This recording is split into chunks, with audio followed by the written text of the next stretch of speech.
about the things.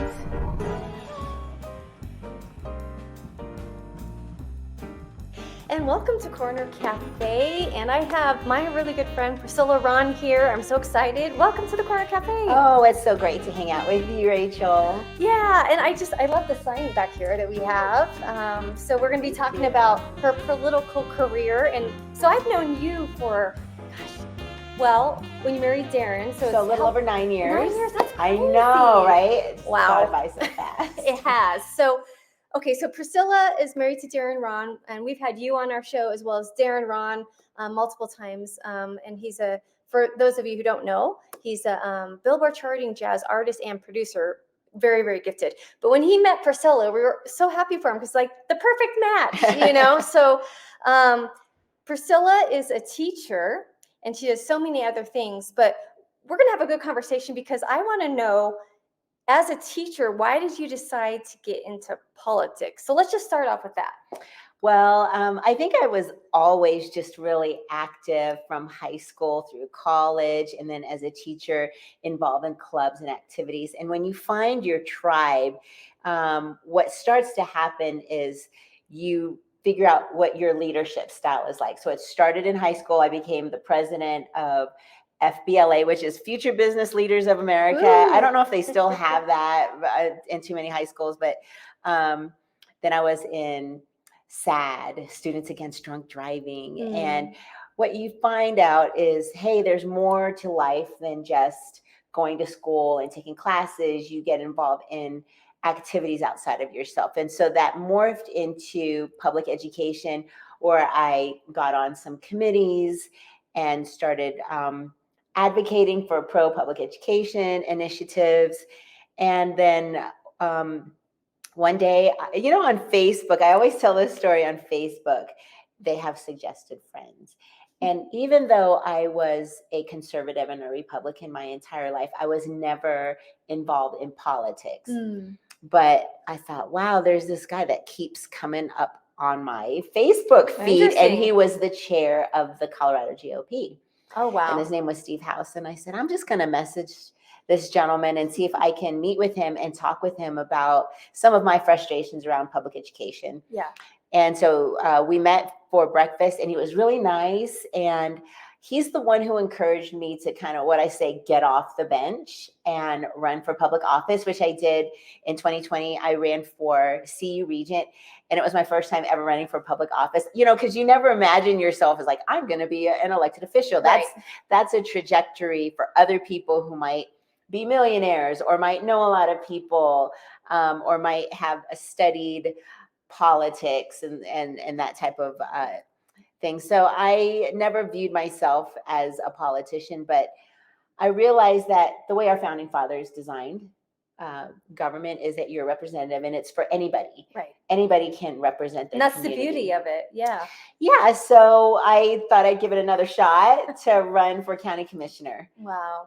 I love that. So just as a teacher, you know, describe some of the issues that you were seeing within the school system that really had you, you know, hoping for change or hoping that, you know, you could be a voice. What are some of the frustrations, if you will? Sure. I mean, it always comes down to student outcomes. And Yeah. when you start looking at those yearly test scores, and we've been seeing them drop a lot. And I know we have a lot of smart people in public education who are trying to problem solve it, but there are just so many distractions that have come up where people are trying to solve this problem of why do we see drops in certain demographics versus others.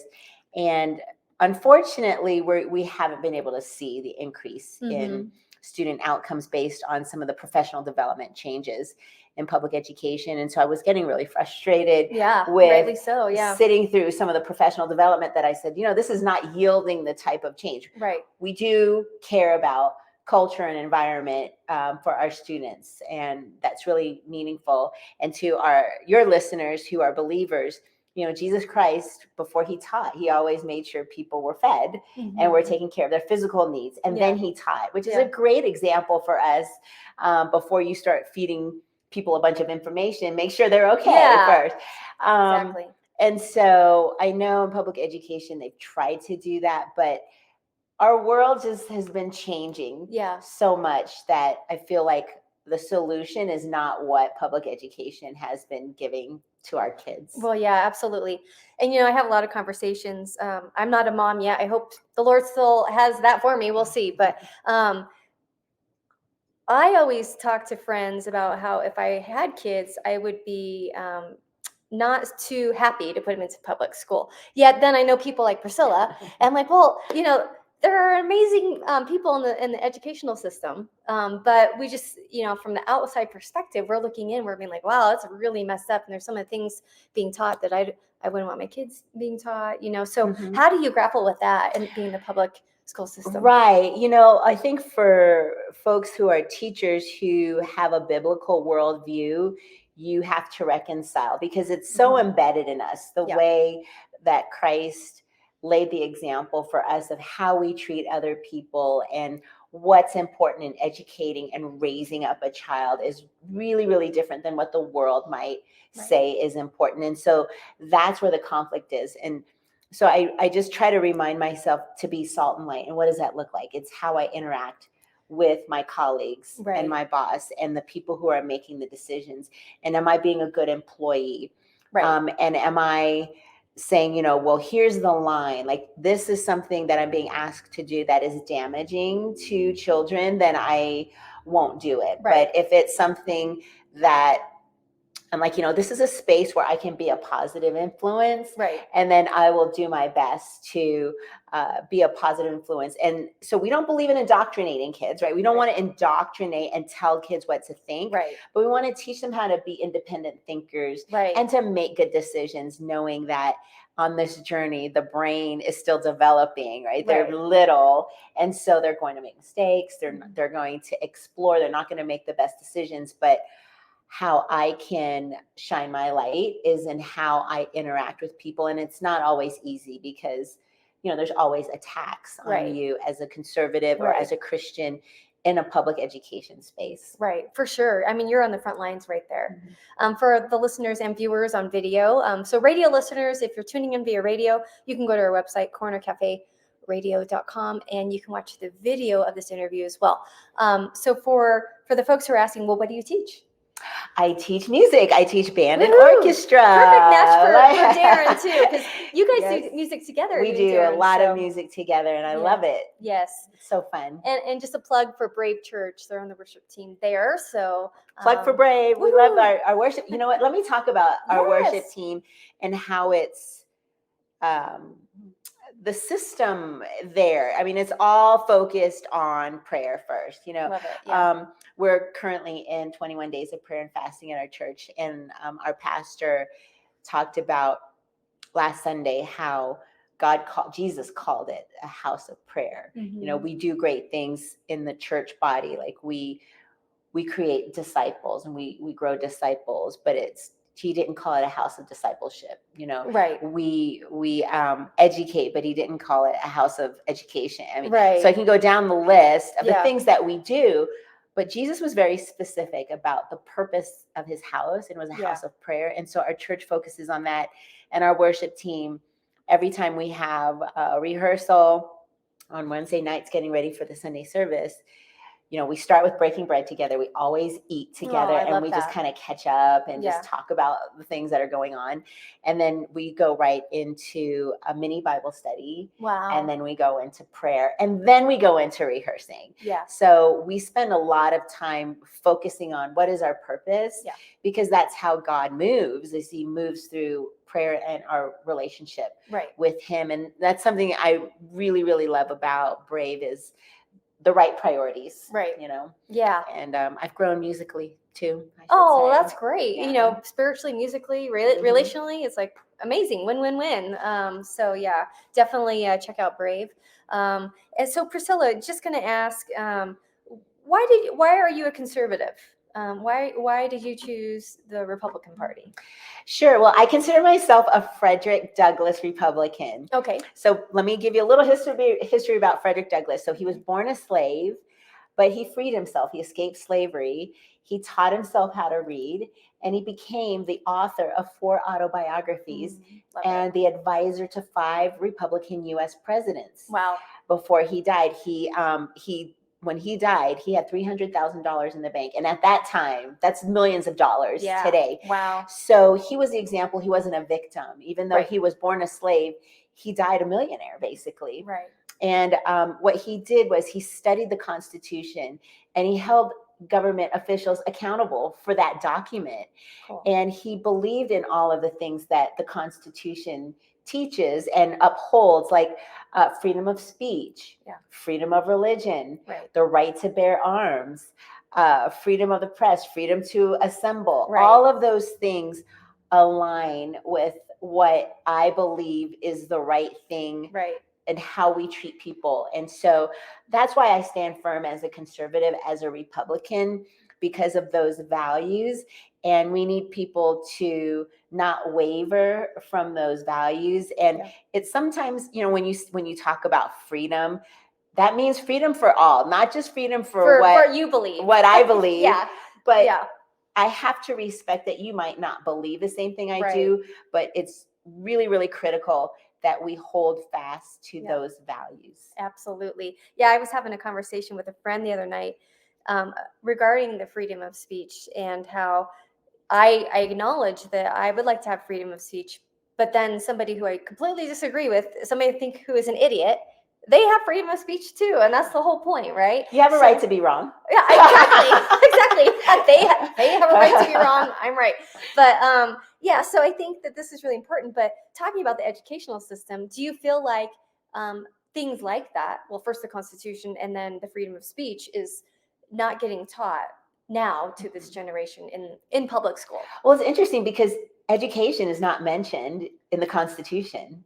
So even the whole concept of government-run education is not supported in our Constitution. And so I actually posed this question because it was posed to me. I posed it to my students. I said, do you think the government should force you to go to school?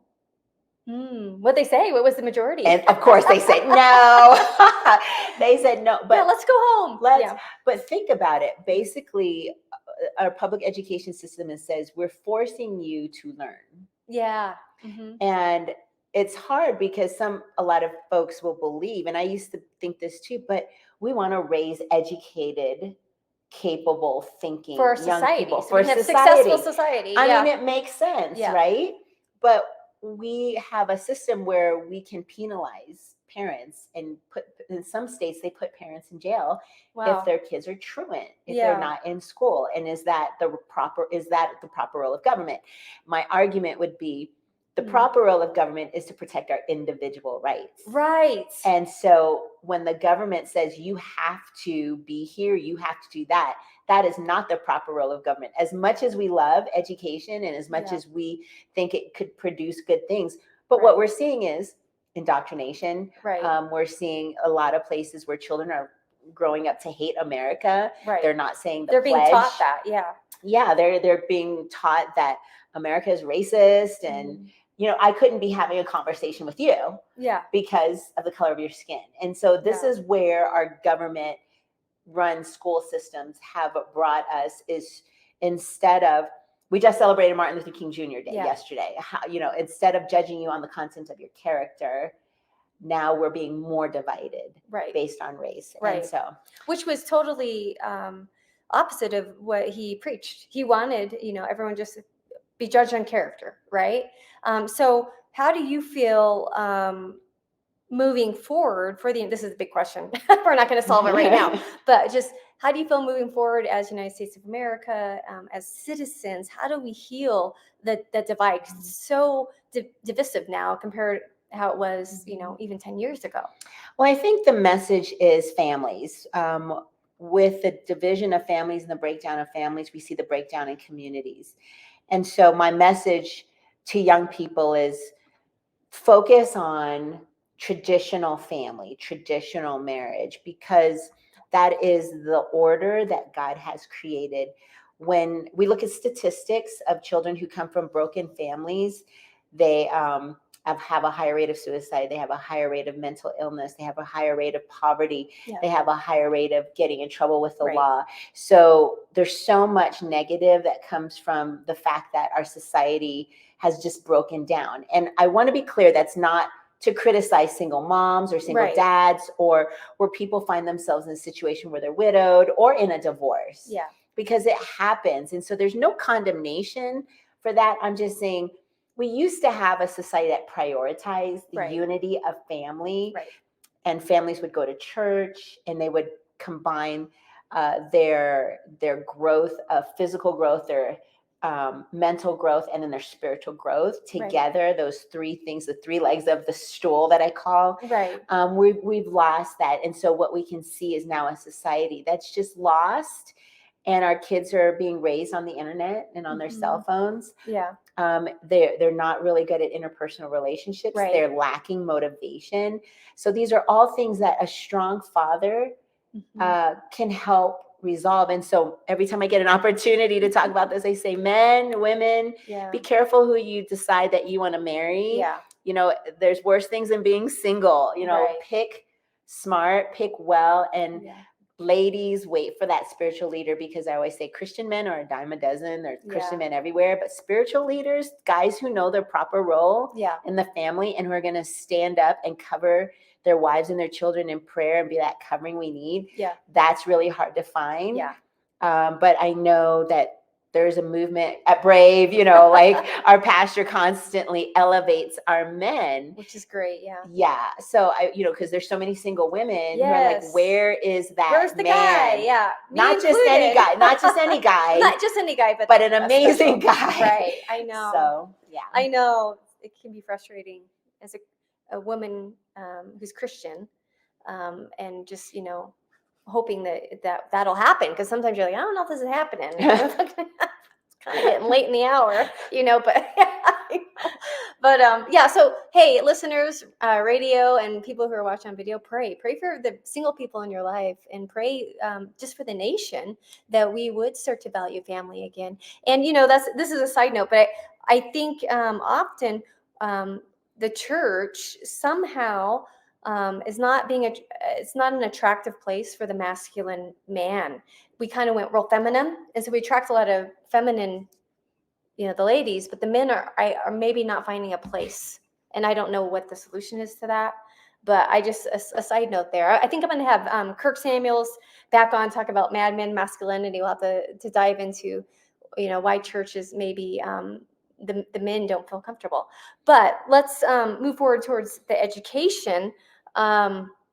So what do you hope in this role that you're running for office here? What do you hope to do once you get elected? So running for county commissioner is a lot of fun, and a lot of people don't know what a county commissioner does. No clue. So I'm actually on the planning commission. I'm in my starting my fourth year actually. On the planning commission, I'm the chair of the planning commission, and I'm really grateful for that appointment because I've learned so much about land use, water, transportation, development. That's the kind of thing that a county commissioner is in charge of. In Douglas County specifically, we have 3 county commissioners. They're all Republican, and they've been doing a great job of leading Douglas County.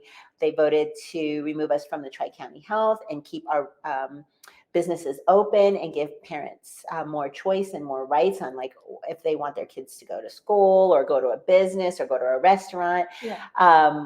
Douglas County's debt free. Well, that's great. It's amazing. Yeah. They just voted to reduce our mills, reduce our taxes because our taxes are going up. Yeah. So a commissioner is responsible for those tax dollars. So it's over $600 million of tax revenue currently. It'll be more that our current county commissioners are in charge of. So they give some to the school district, they give some to the sheriff's office, they give some to the health department, and they just divvy it out to different services in Douglas County. And so that's the Cliff Notes. Okay. Version. Well, that sounds exciting. You're going to be perfect for this. Priscilla, real quick, we're going to go to break, but we're going to give a couple times. How can our listeners get in touch with you? You can reach me at priscillafordugco.com. All righty. Well, we're going to go to a break. We will be right back. And now, Stand on the Word with Tony Perkins. Our word for today comes from Hebrews chapter 10. Therefore, brethren, having boldness to enter the holiest by the blood of Jesus, by a new and living way, which he consecrated for us through the veil, that is his flesh, let us draw near with a true heart in full assurance of faith, having our hearts sprinkled from an evil conscience and our bodies washed with pure water. Let us hold fast the confession of our hope without wavering, for he who has promised is faithful. So, how do we hold fast to our confession and not waver in these times? He goes on in verse 24, and let us consider one another in order to stir up love and good works, not forsaking the assembling of ourselves together as is the manner of some, but exhorting one another, and so much the more as you see the day approaching. Well, here's the answer. We need to be in the Word, in prayer, and in community with other believers. This is Life Issues with Brad Mattis, president of Life Issues Institute. Have you or someone you know received a devastating diagnosis that your unborn baby had a condition deemed incompatible with life? Whatever the doctors say, the Bible tells us abortion's never the answer, regardless of your baby's condition. What are parents to do? Here's one option. Verity's Village is a biblically based organization that will walk you through the pregnancy and beyond. You have access to pastoral counseling, monthly group sessions, or even private couples counseling. Nearly 200 parents joined their support group last year. The founder's baby, deemed incompatible with life, is now 7 years old. Your doctors may or may not be accurate with your baby's diagnosis. Follow God's will, lean on Jesus, and know that groups are there to help you. Follow us on social media at Life Issues Institute.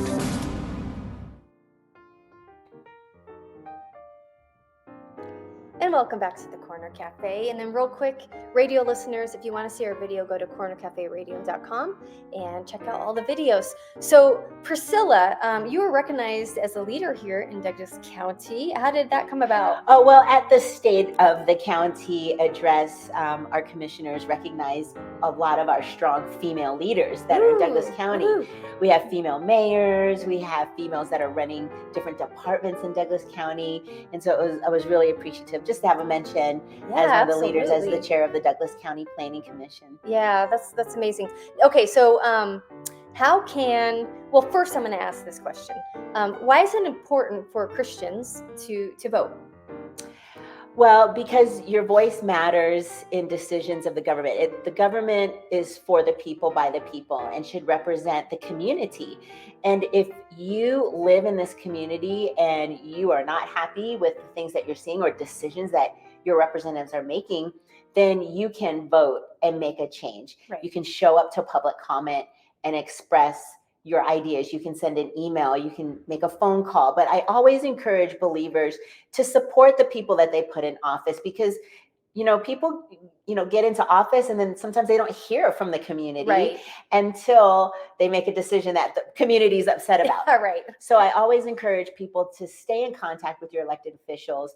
We're not anybody important that are untouchable. Like, we should be available. Right. And I always encourage people also, be kind to your elected officials. It's really hard. It takes a lot of time. There's very little sleep. You're managing so many different requests. Yeah.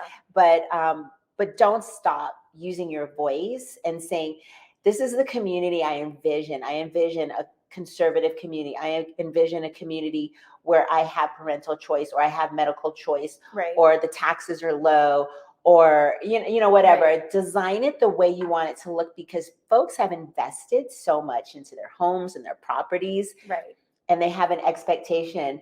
And that's the beauty of America, is that there's so many different communities. Right. You can live where you want to live and be with neighbors that have the same viewpoint that you have. Right. Yes. And I always think, if you're complaining right now about any government, Colorado or United States, then do something. You have no right to complain unless you're actually doing something, So, and voting, of course, is, the no-brainer. But also, you could run like Priscilla is. You could run for something. You could support. You could just be that person that just supports Priscilla, giving finances or just encouragement, stuff like that. So, how can our listeners and people who are viewing this video, how can they support you? You were spot on. So with your time and your treasure, time is volunteering, voting, canvassing, door knocking, phone calling, but it does take money to run a campaign. And I'm not a millionaire. I don't have deep pockets. And so I am out there constantly asking people, hey, I'm going to run to represent you. If you can invest in Douglas County by making a donation of any amount. I've had people donate $2 because that's all the cash they had in their pocket. And I've had people max out $2,850. So anything in between, there's no shame in what you can give, because it's all going to be utilized to help reach voters in Douglas County and let them know, hey, we want to keep Douglas County the special place that it is. Right. And so it is a fight. And if you're sitting there thinking, oh, I've never donated to a candidate before, you can just put your credit card inside the computer, or you can send a check, and we'll put it to good use. Yes, absolutely. It just to know, we were talking about just, some of the expenses, it's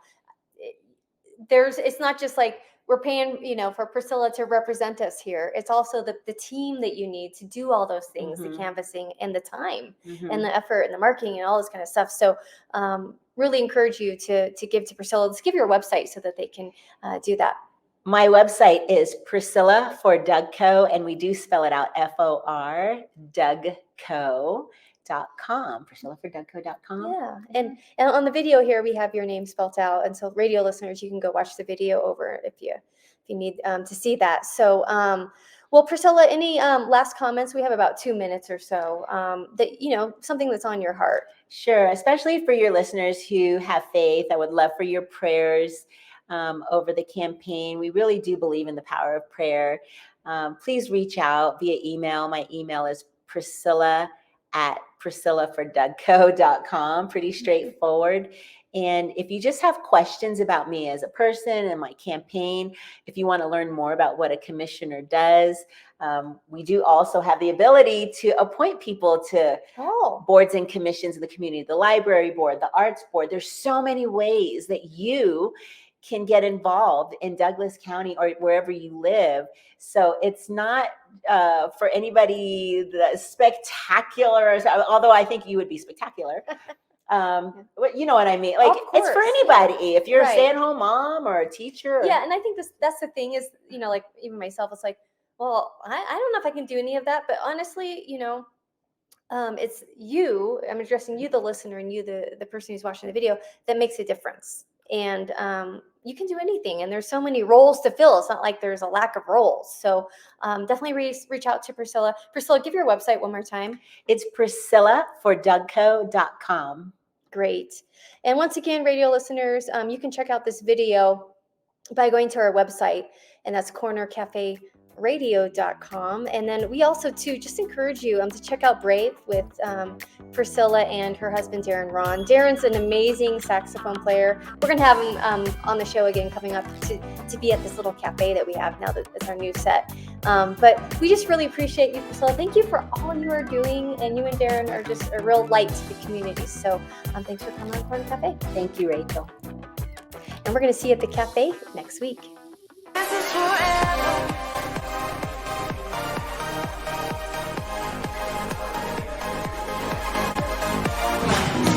Oh